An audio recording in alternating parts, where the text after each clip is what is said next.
G'day, Hans. Welcome to the Landscape Photography World. How are you going? I'm fine, thank you. And how are you in Australia? Yeah, very good, very good. It's winter here. I know it's summer Yeah. over there, and you're not getting much nighttime. No, not really. It's bright nights over here, but I think our summer is probably cooler than your winter in Sydney. I'm not sure, but Probably we have we're getting up to around about 20 degrees. yeah, that's what we have around 20 Yeah, in the summer. Yeah. If we're lucky, we have 25. Yeah. yeah, but it doesn't get very cold here. So where I am, Yeah. it No. probably wouldn't get much colder than about 7 or 8 degrees. That's about as cold as it Mm. gets. Yeah. I've been to Australia a couple of times. Great Yeah, country. yeah, Oh, it's a pity it's so far away. It's yeah. like a project getting there. Yeah, no, I know what you mean. It's the same if I want to go to Europe. Yeah, of course. Yeah. It's a real exercise, or Yeah. anywhere else except New Zealand. New Yeah. Zealand's the only place we can go that's close. Yeah. Mind you, there's plenty of Australia to look at as well. Yeah, it's a vast country, so Yeah, you have yeah. enough to Keep, work on. keep us interested. Yeah, that's right. Yeah, I'd like to start with some people will know who you are, but for those that don't, just give a little bit of an introduction as to who you are and why you love landscape photography so much. yeah. I'm past maturity. I'm 68, almost 69. Yeah, I've been around for some time, but I wasn't born with a camera in my hand. I started photography at the age of 25 Okay. after a school trip.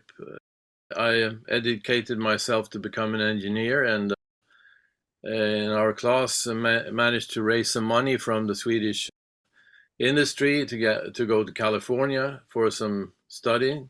Hmm. And there I bought my first camera back in 1981. It was a Contax with three size lenses, and I took my first rolls of film in Yosemite National Park. And yeah, from then, from that kind of experience, I had no other choice than becoming a landscape photographer in Okay. the playground of Ansel Adams.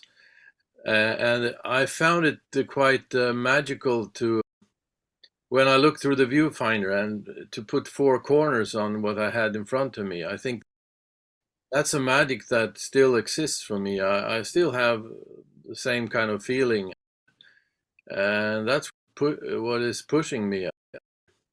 I find it very interesting to make my own interpretation of what I have in front of me. Yeah.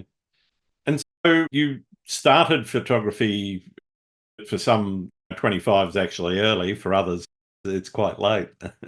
But Yeah, yeah. um A lot of people nowadays they have a mobile phone and start to take pictures at the age of 5. that's it. Yeah. But in my case, I was into rifle shooting when I was younger, Okay. and that was my passion, to speak. And I was in the Swedish national team, and I competed in the Olympics in '84. And I had the camera. I just had bought a camera just in '81, and right after the Olympics, I went back up to Yosemite again and took some photos. Hmm. And did a couple of slideshows for Swedish television. That's how it started. Okay. So actually, my shooting, the competitions, they were all over the world, and it brought me to some very, how to say, remote places. And I brought the Mm. camera with me, and I was able to take pictures. I went to South America, as I said, America, all over Europe, Yep. Asia, etc. That was the gateway to seeing the world, actually, Yeah. for me. Yeah. And I had quite a lot of complaints from the leaders that I was actually focusing more on photography than on my shooting. But shooting with camera, shooting with rifle, it's about the same, right? Yeah, it's all about taking aim at the right thing, isn't it? Yeah, yeah, pushing the pull it, how to say, pushing the trigger, shutter Yeah, release. that's exactly Mm. right. Yeah. Pulling the trigger at the right time and Yeah, and aiming at the right thing. yeah, about the same. you, in rifle shooting, you're not allowed to be creative. No, no, fair There you enough. have to do the same thing all over again and again. Quite boring. And is it that variation that makes you inspired? And if so, where do you go to get inspired? Actually, I I don't need to go far. I was more into traveling before when I was younger. Mm, I traveled a lot then with my wife. We were actually traveling all over the world. Like I said to you before, I was in Australia a couple of times. hmm. Went to New Zealand, Fiji, Seychelles, Namibia, you name it, all over the world, more or less. But nowadays, I find quite a lot of pleasure just going to a nearby swamp forest. I think that's quite Okay. inspiring, and see how the seasons are changing the place. It's the new growth in the spring and decay in the autumn, and the winter comes, it gets getting covered in snow. And I think I'm more into the smaller kind of landscapes today than I was in my earlier age. Yeah, yeah, yeah. I think, to be honest, that's something that comes from not just experience, but in terms of looking at the landscape, you go from that very wide view to focusing in further Mm, and further into smaller and smaller subjects. Do you mm. think that's something that you've consciously done or just happened naturally? I think it happens naturally. Anything that doesn't happen naturally, I don't think it's good for you. Yeah, okay. Follow your inner compass, what directs you, and it has a lot to do with passion. And if passion is not involved, I don't think your photography is getting interesting either. So Yeah, yeah. Is that how you stay inspired, by just making things happen naturally? And if so, I guess I'm interested in whether or not you're a planner or whether you're more a go with the flow sort of person, and whether or not you have a process for setting creative challenges for yourself. when I travel or any kind of photography I do, of course I have a plan, but most of the cases that plan doesn't work out in the end, and I have to do a 180 turn. Hmm. And I think that's one of my qualities, that I'm able to think out of the box quite often when the conditions are not right. Yeah, If you plan for a grander view, you might be, maybe it's not possible for us because of some yeah, kind of conditions. Maybe you find something around your feet that can be just as interesting, yeah, yeah. and then I work on that. Yeah, I think that's about it. Okay. What about projects? You have a number of projects listed Mm. on your website, and they do look like quite lengthy bodies of work. Do you spend a lot of time thinking about how to frame those bodies of work into projects prior to actually going out and shooting? Or is it more, okay, this is what I've been collecting over the years, and therefore here's the body of work that I've created? It is actually both, but I think it's very good to have a theme, a project that you work on. First of all, I think you evolve, and if you're working on a subject like my recent book, Aqua, on water, Yep. you have that in your mind, and you try to make new images that reflects the soul of water, Hmm. not only big rapids and waterfronts by the oceans, but you when you get more intimate with the subject, I think you can discover new ways of expressing yourself. Okay. And also my aerials from Iceland. In the beginning, I was more interested in the grander views, but Hmm. now I'm more into details when I'm up there in the air Yeah. shooting Okay. smaller landscapes. Yeah, and I And think any kind of subject that you work on, you tend to become more intimate with time. You, in the beginning, you like anyone else, you focus on the obvious, and after some time, you realize that maybe the most interesting part is something else than just a big view of something. And when did photography start to, or the realization that your photography was art as opposed to looking at it, documenting things that you were seeing? And a lot of photographers start, they might be hikers or mountain climbers or whatever, and they're documenting what they're doing.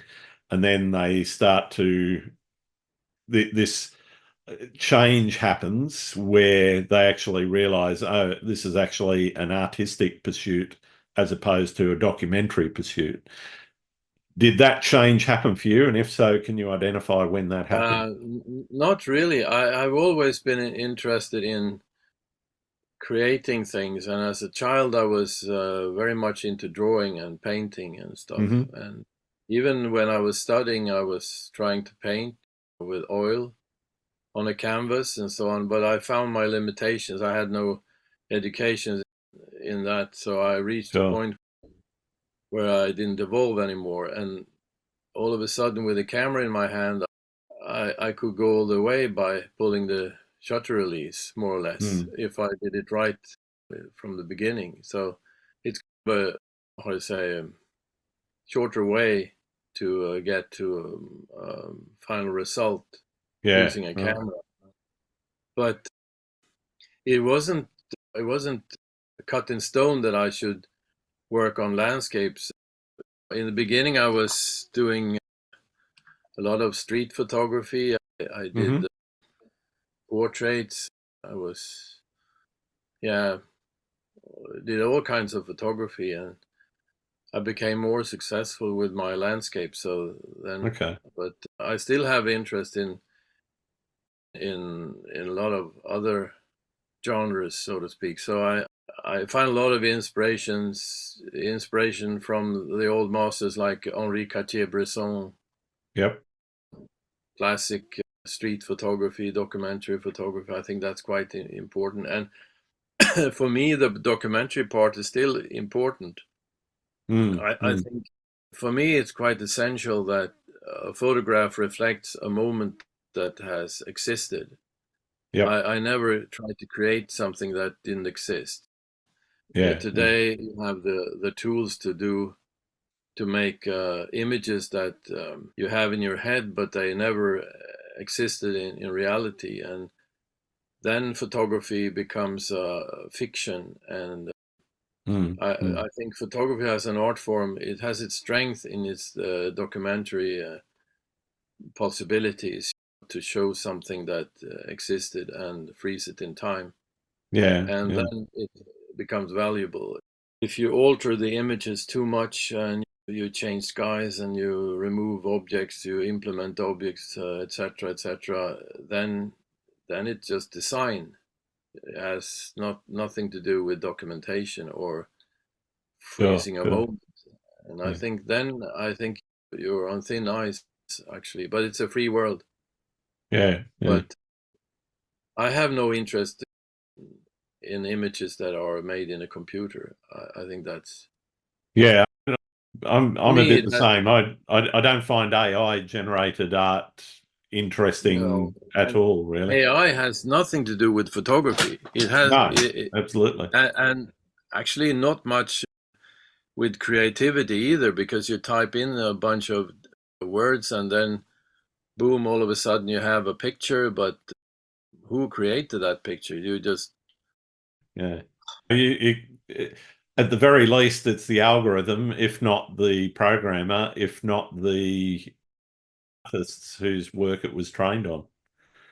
And that's the struggle that I have with it, is who actually owns it, whose work has actually gone into the process of generating it. And you can be as clever as you like with typing the words that generate that you're requesting it to generate against, but that interpretation is being done by something that you don't control. And no matter how beautiful it is, it's just creation by some kind of software. Do you think that's going to make photography more valuable in the future? You mean AI? Yeah. I think it will devaluate photography. It will Okay. becomes. I think AI will screw up photography because all of a sudden, on every kind of picture, you will start to ask, "Did this really exist? Is this a real photograph?" And I'm already falling into the pits.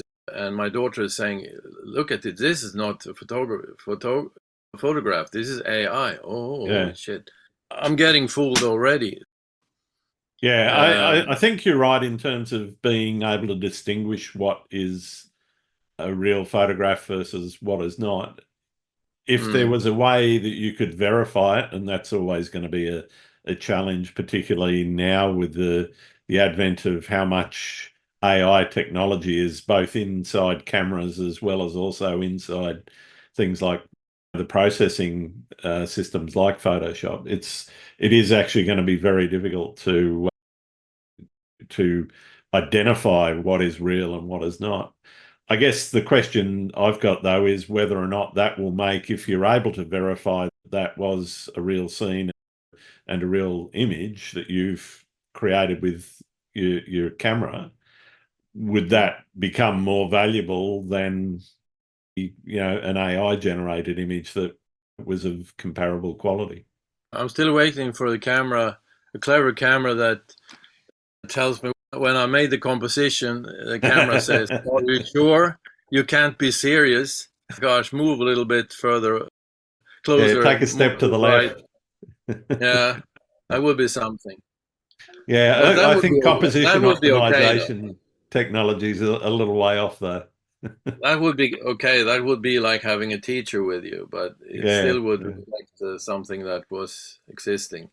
yeah. Yeah. I guess that brings me to the role of personal expression and how you infuse your own style and vision into your images. What sort of thought process is going through your head when you're making those compositions and saying, "Oh, I should step to the left" or whatever? But I think for me, I think composition is very important, and if no matter how nice and how fantastic something is, if you haven't packaged it in the right way, if you haven't made the right composition, it's falling short, really. Yeah. So I think it's quite important to have some kind of balance, or I don't know how to say, but it's like a distribution of signals inside the frame, and you have to to distribute them in a proper way within Mm. four corners. So talking about corners, I always talk about corners because I think corners are like the how to say points where you can stabilize an image, even if you have Yeah. extremely chaotic content. But if you have stable corners with that, not a bright object or a too Sure, dark an sure. object in a corner that attracts the eye of the beholder, then the image it calms down, and you're able to digest what's inside the frame instead of having your eye flying out in the corners or on the edges. I think Yeah, have stable corners and edges are quite important. So I yeah. look for that, and I also like short diagonals leading in from the corners. Okay. That's quite nice because I like to work with chaotic content, chaotic images, and if you have a short diagonal, it's like a spider's web that is hung up on the branches. It's still hanging in the corners, and Yep. it's stabilized that way. Maybe you can find some images in my repertoire that reflects that kind of composition. Yeah, sure, sure. Yeah. What about experimentation and risk taking? Do you experiment a lot with using different focal lengths or different shooting techniques? And I guess, how do you integrate that into your creative process? When you talk about experimenting, then you mean that if I'm trying to open up new borders or new, yeah. happens maybe. All of a sudden you can discover a way to make an image that you haven't tried that before, but it doesn't happen every day, but it can happen, of course. And I used to describe my evolution as a photographer that goes in steps. Yep. It can be a step that takes 10 years, 15, 20 years, but all of a sudden you can reach a point where you move upwards a little bit, Yeah. or you maybe go downwards as well. But it's yeah, it's a lifelong process, and you never fully learn. You never fully, how to say, educated. Yeah. It's Yeah.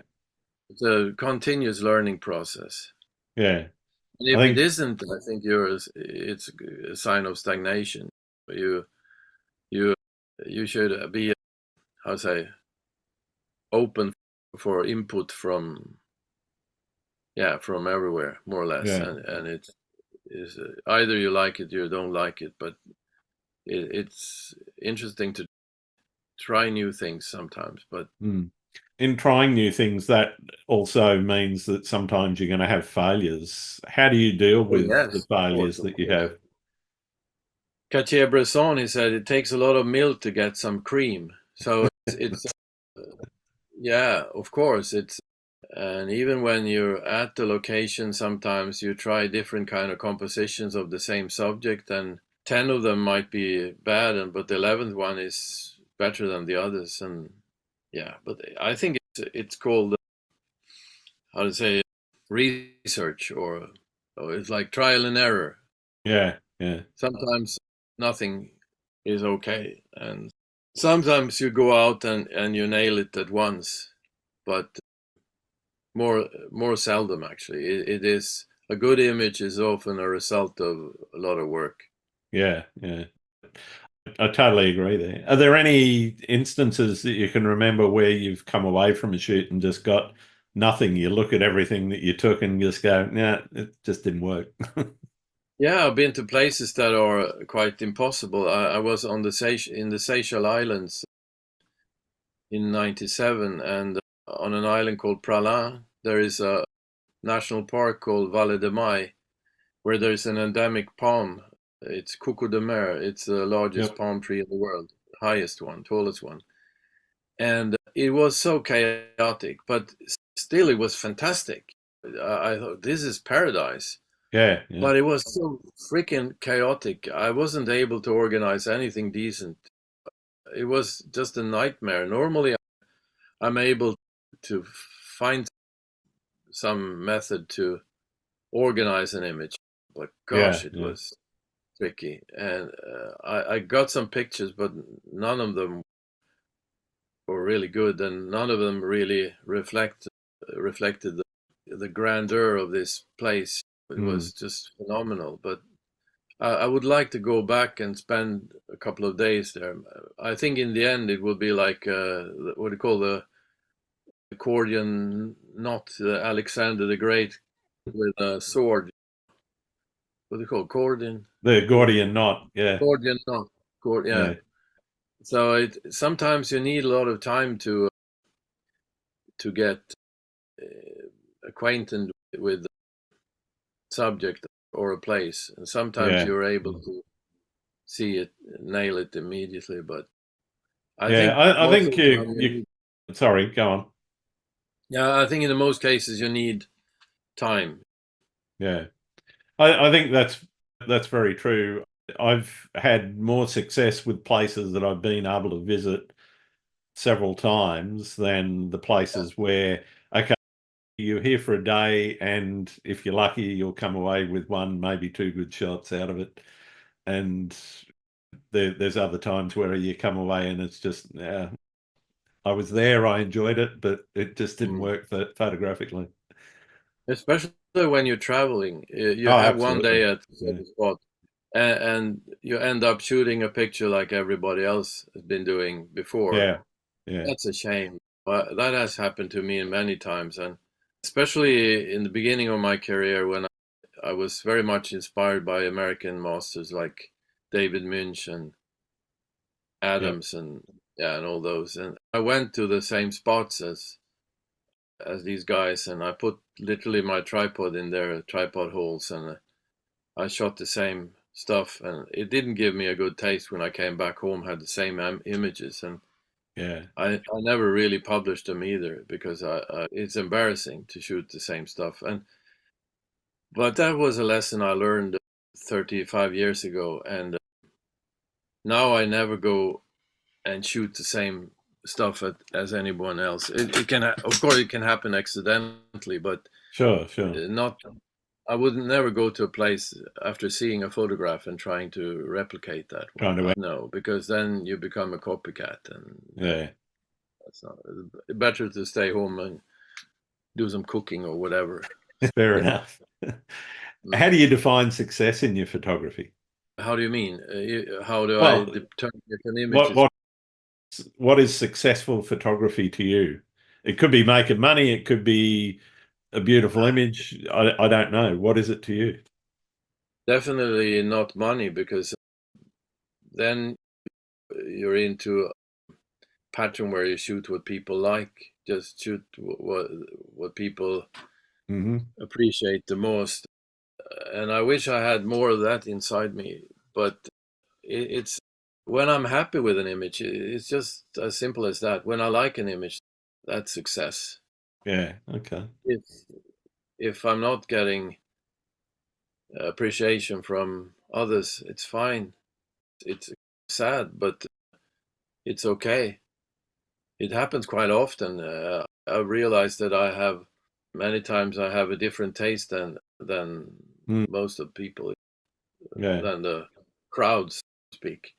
Especially when you look at with the social media, it's a disaster, because when you publish something that comes out of your heart, seldom you get appreciation.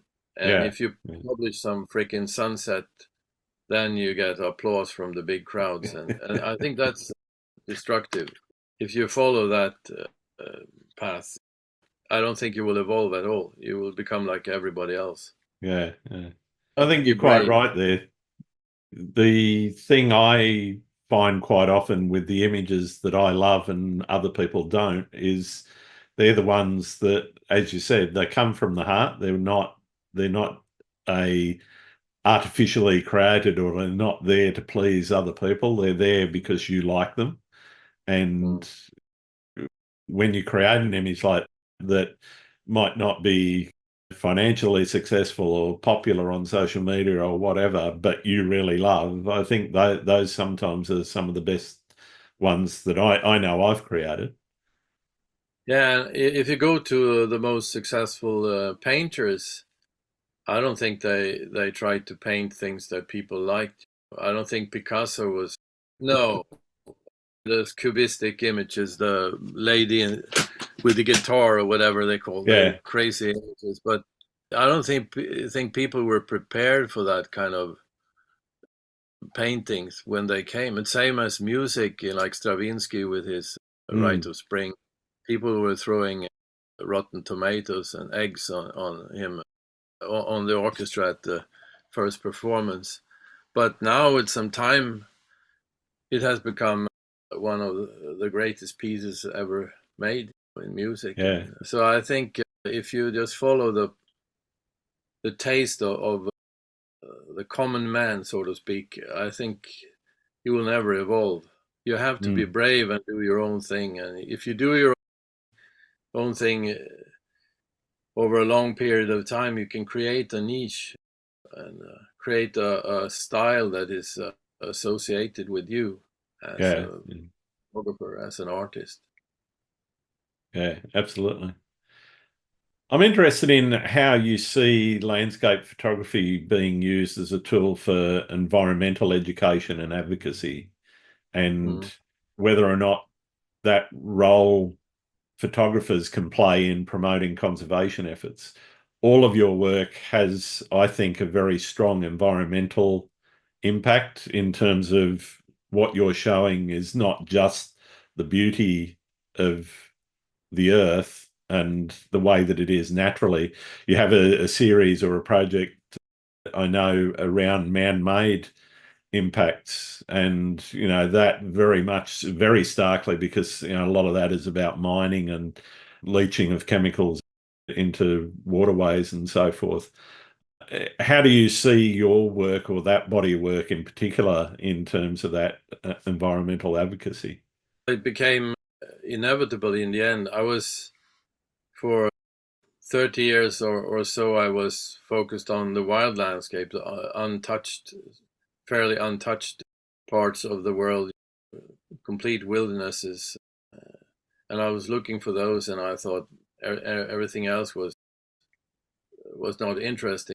When I flew to these places, sitting in an airliner, looking down at Mother Earth from 10,000 meters, and I see that man has, I wouldn't say conquered, but man has made footprints almost everywhere you fly, footprints of man.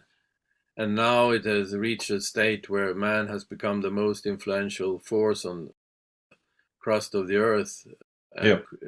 we have entered a new time age called Anthropocene.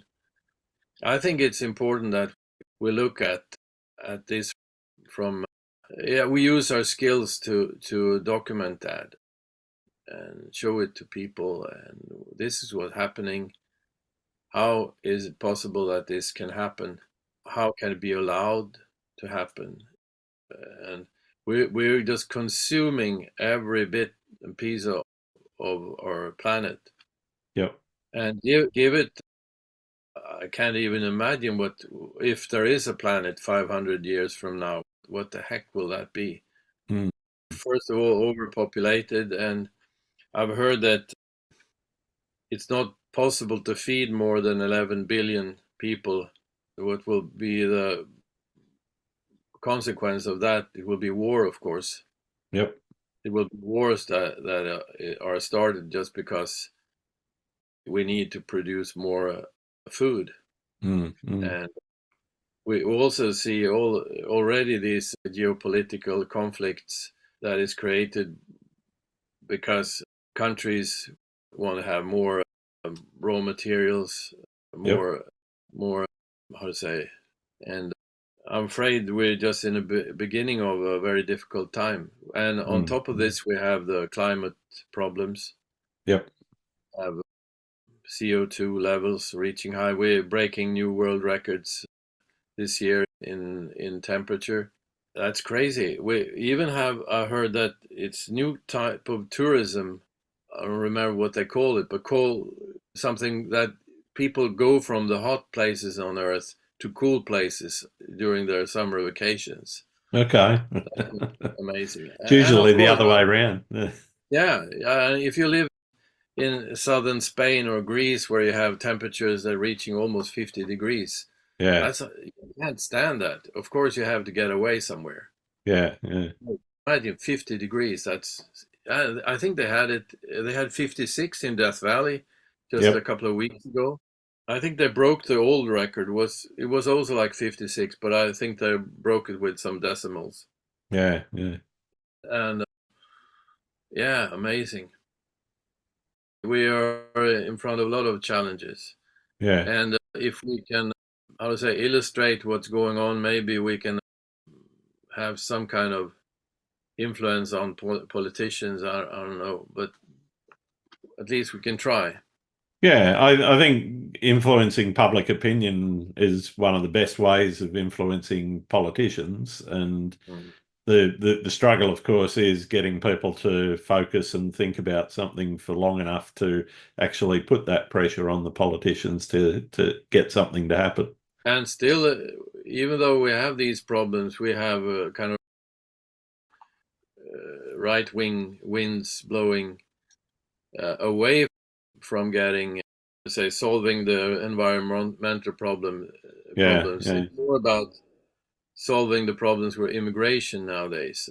It's on the, how to say, on the first place, which is, yeah, it is a problem with integration in many countries. mm, And yeah, but I think if our planet is not working properly, then it doesn't matter if you have billions on your bank account. It's No, that's exactly right. everything is devalued into zero if the planet is collapsing. Yeah. Let's move on to something a little bit cheerier. Do you have a favorite spot that you'd like to shoot at? Yeah, as you might have seen, I've been to Iceland a few times, actually 45 times. So that would be a quick answer. I think Iceland is like a national park. The whole country is more or Yeah. less like a national park. The good thing is that you don't have to go to the most iconic places where all the tourists are gathering. You Yeah. can find your own corners there where it's absolutely fabulous. And I think also, honestly, I think also the southwest of the United States is still undiscovered. If you just get away from the tourist spots, Yeah. there are millions of images you can shoot that are not shot already. Yeah. Definitely. I think there are many beautiful places on earth. Australia, I think it's a fabulous country. It's just that you need a whole life or a couple of lives To get around to everything. Yeah. and around there. Yeah, I know that feeling. I feel it every day. yeah, yeah, yeah, sure. Too Yeah, many you have places, not enough what time. is it? 30,000 kilometers to Perth, or what is it? Yeah, Or something more? like that. It's if you don't stop driving, it's about a 3-day drive. That's if That's you great. just keep driving, if you Yeah, can stay awake for 3 days. But I yeah. wouldn't recommend 72 hours. that. 72 hours drive, mate. Yeah, it's a lot of places around that are fantastic. Yeah, And as I said, there could be a local swamp forest that could be just as good as Grand Canyon. yeah, absolutely. I'm Mm. interested. Do you feel from where you live that a nexus between where you live, where you shoot locally, and how you shoot? Is there a combination that works for you that influences how you shoot in that location? I think my shooting style is the same, actually. Okay. I think it doesn't change at all. I think if you look at my intimate landscapes, many of them are shot in Sweden, in my neighborhood. And if you look at aerials from Iceland or Spain or whatever, it's the same idea behind it. It's these damn corners. Trying to get them right and to get a balance in the image. And Yep. I think that's the essence of my style, actually. Try Yeah. to, yeah, balance the image within the Awesome. frame. I know you've probably got too many to contemplate, but have you got a most memorable experience you've had out shooting? There are many fantastic moments. I remember I was in Patagonia in '94, photographing first around Fitzroy Yeah. in Argentina, and then in Torres del Paine, and it was a lot of struggle, a lot of hiking and starvation, actually, because we ran out of food, and we Okay. had been in Torres del Paine in Yep. Chile, and we ran out of food, and but we still hadn't. We hiked up to the towers at Torres. It is some big granite towers, about 3,000 meters high, Mm. huge, beautiful spires of rock. And we had just overcast. We couldn't see the mountain, and we were just staying there in the mountain climbers base camp for about 4 or 5 days, and we ran out of food. We got some actually half rotten macaronis from a climber that actually they were decaying somehow, some kind of they were not okay.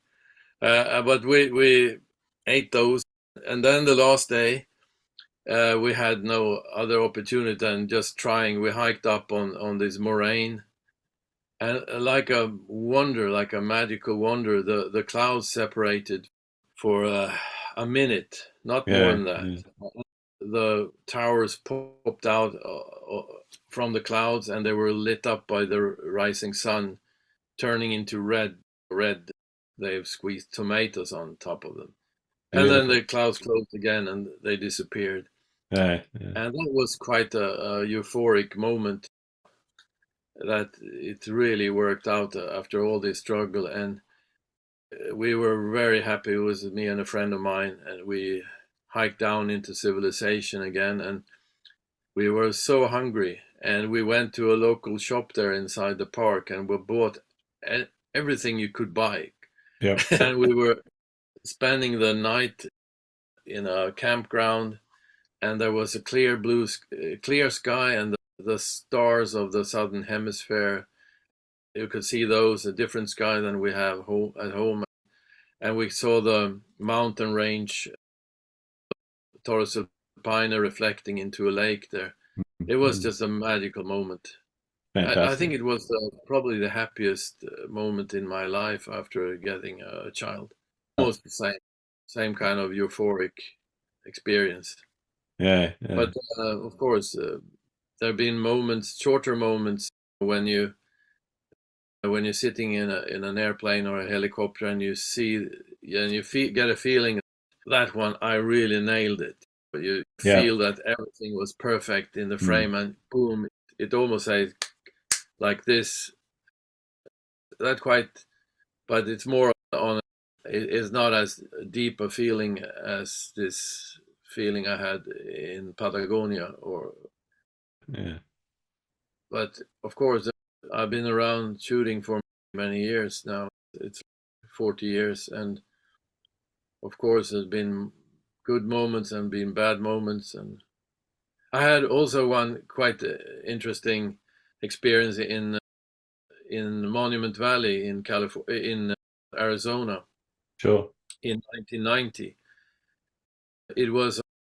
we had been photographing the whole day, and we came there to this visitor center, and it was lightning starting, and the whole air was full of electricity. The hair was standing upright because of the static electricity, and there were lightning starting in all kind of directions. And I tried to move my camera in the direction of the last lightning, but that was the wrong strategy.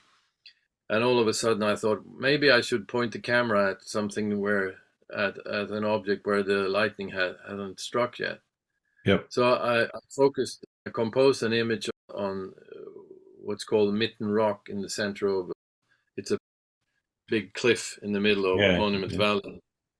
I took an exposure reading. It was 15 minutes f4 on 64 ASA film, Ektachrome 64.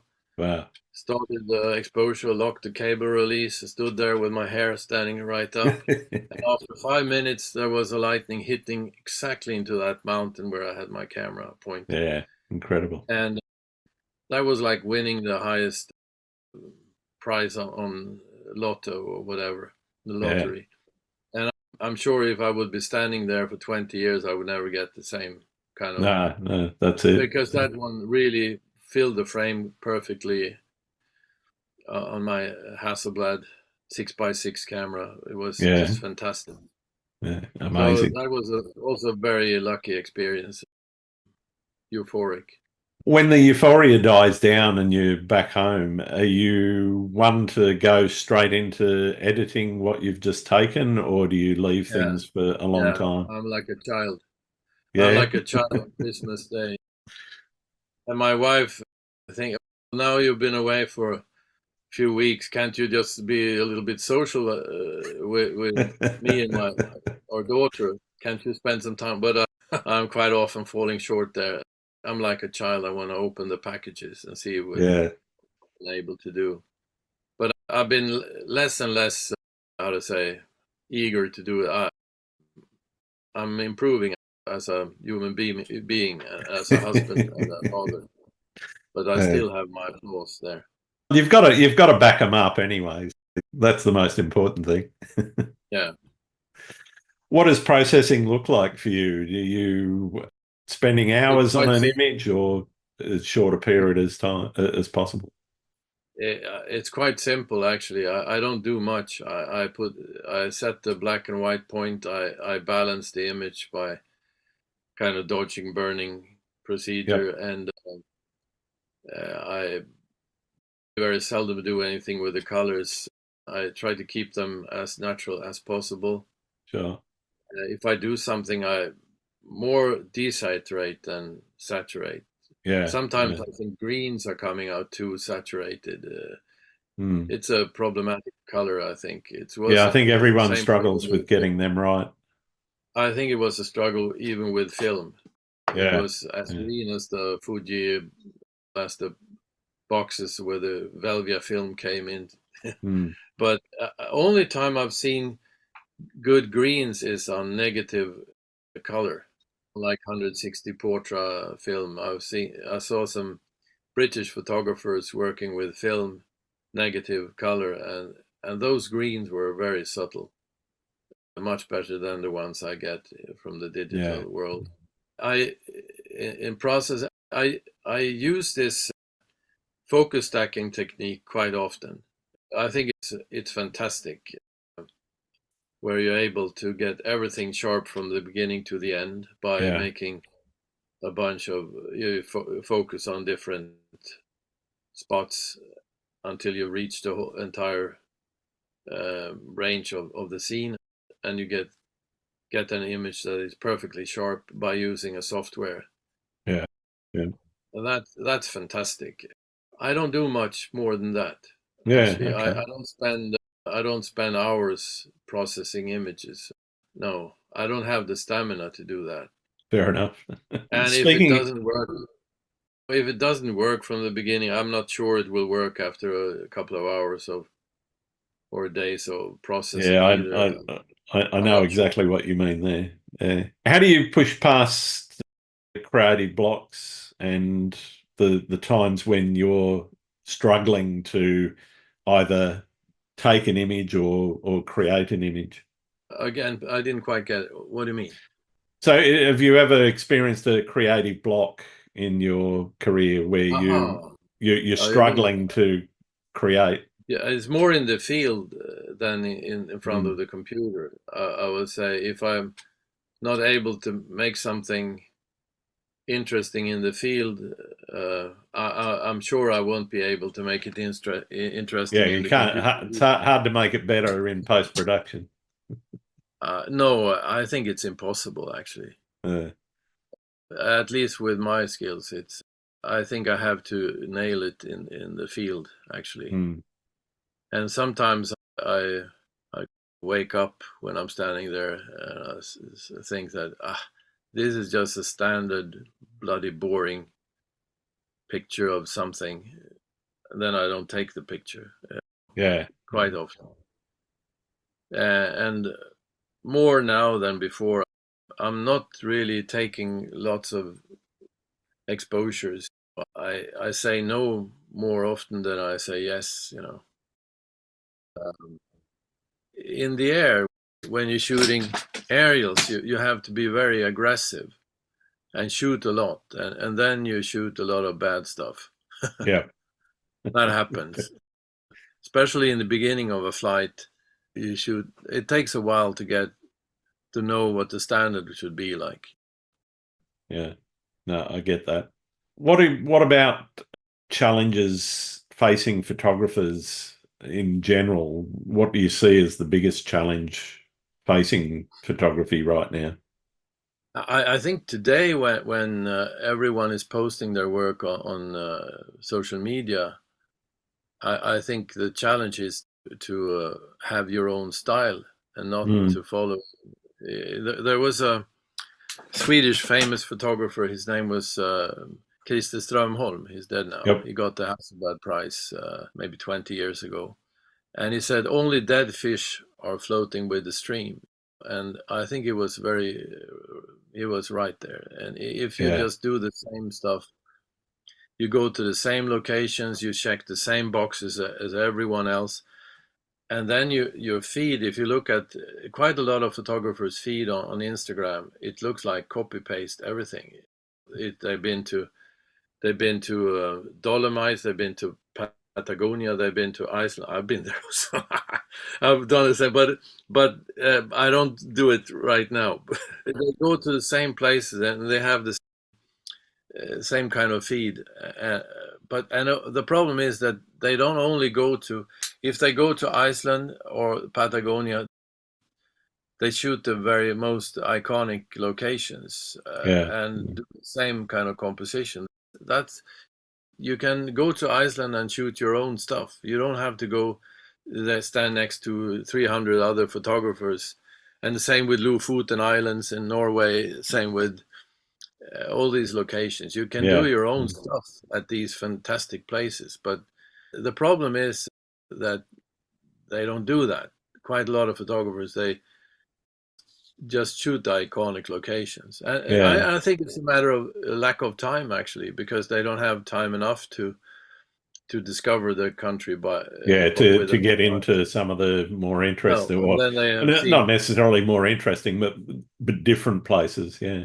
yeah, Do you think it goes back to what we were talking about before, where people are, like you said, the beautiful sunset? Here's the iconic place. Here's yeah, Mount Fitzroy, or here's yeah, Machu yeah, Picchu, or whatever.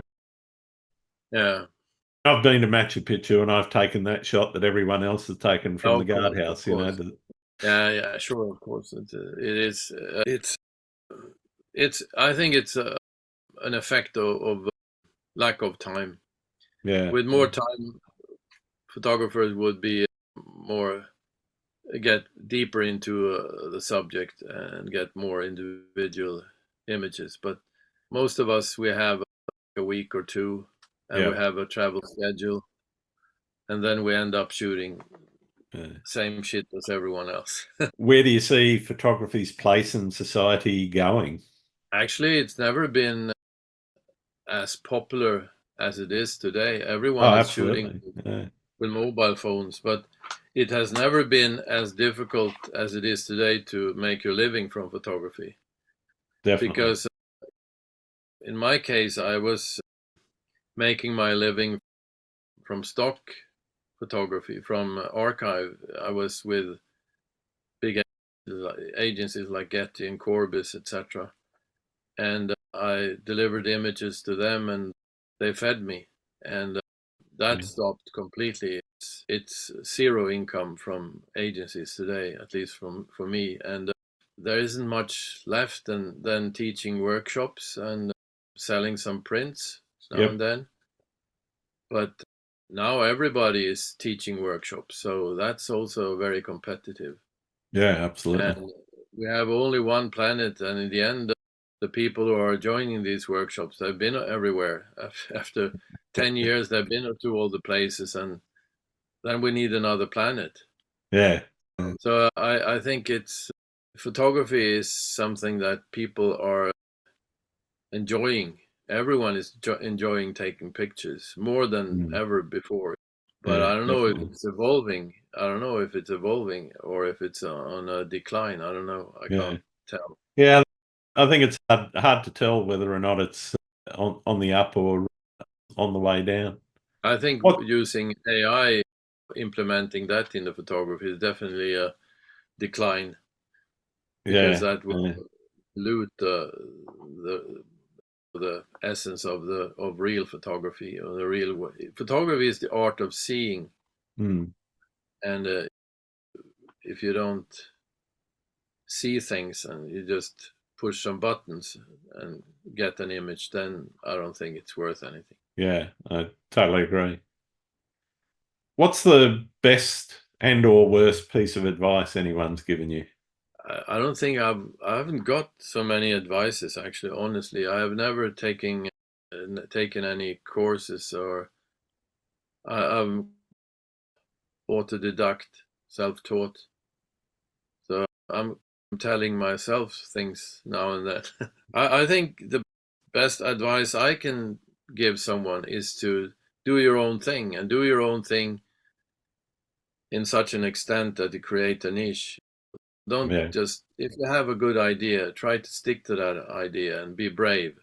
And the sad thing is when young kids are asking me about advices because they want to be a photographer or make their living from being a photographer. I don't have much advice. I don't have any good advice to give them, because it's almost impossible today to make your living from photography only. Yeah, it's very So hard work, and I used you, to say, get yourself a half-time job at least first, uh, and then you see if you can find a way to make your living.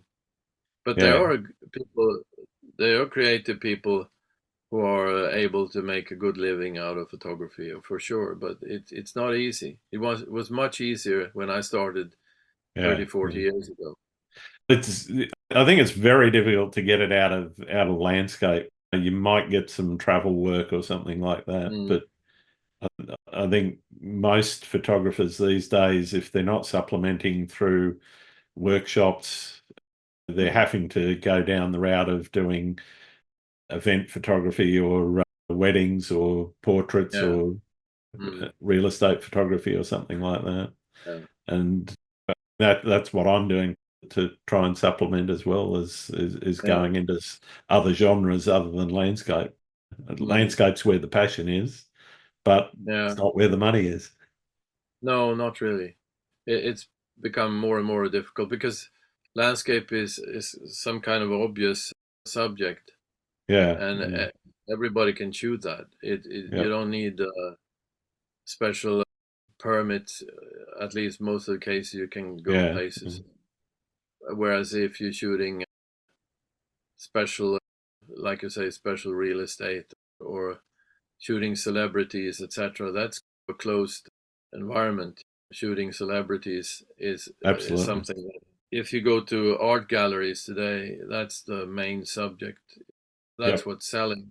Portraits of famous people, and people would like to have a famous person on their wall, obviously. yeah, yeah. I'd Fly much on the rather wall. have a nice landscape or a seascape personally, but Yeah, yeah, that's the same.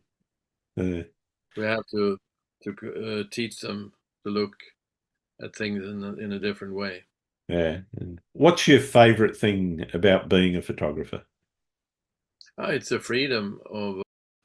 It's not a 9 to 5 job. It's a total freedom, but also total insecurity, because I don't Mm, get paid the 25th of the month. There's no salary coming in at a regular basis.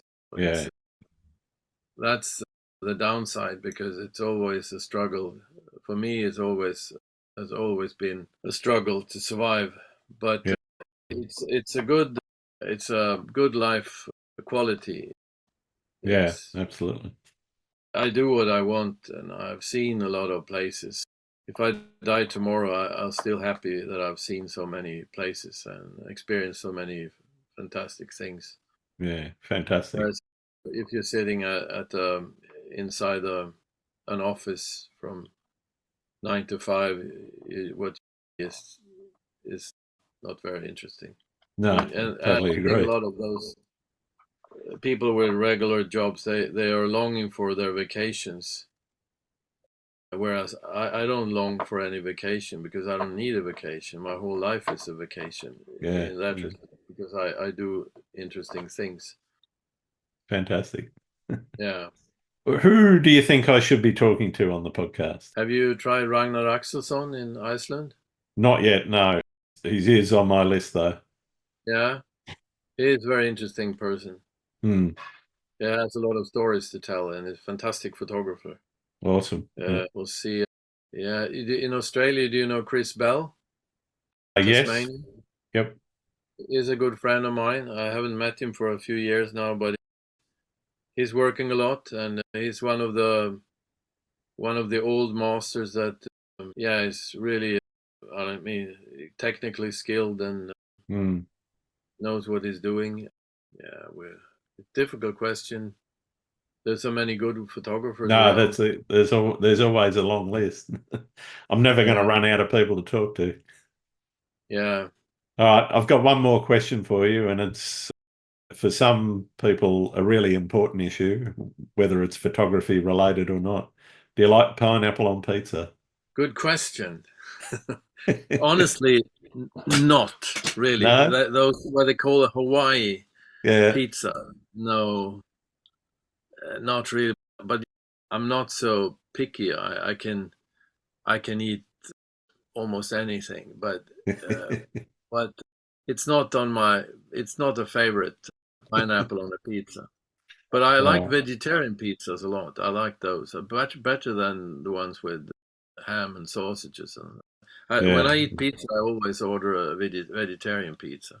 But I'm Yeah. not a vegetarian, but I like the vegetarian pizzas a lot. Yeah, I agree. I think they're far more interesting than some of the ones loaded with meat. Yeah. Yeah. Good question, though. Thank you. Yeah. Yeah. It's absolutely wonderful having you on the show, Hans, and it's been great getting to know you a bit better. Where can people find your work? Pardon? Where can people find your work? Oh, yeah. Yeah. They can find my work on my website and on my social media, like Instagram, Facebook, and on my website it's easy. It's hansstrand.com in one word. Okay, Easy.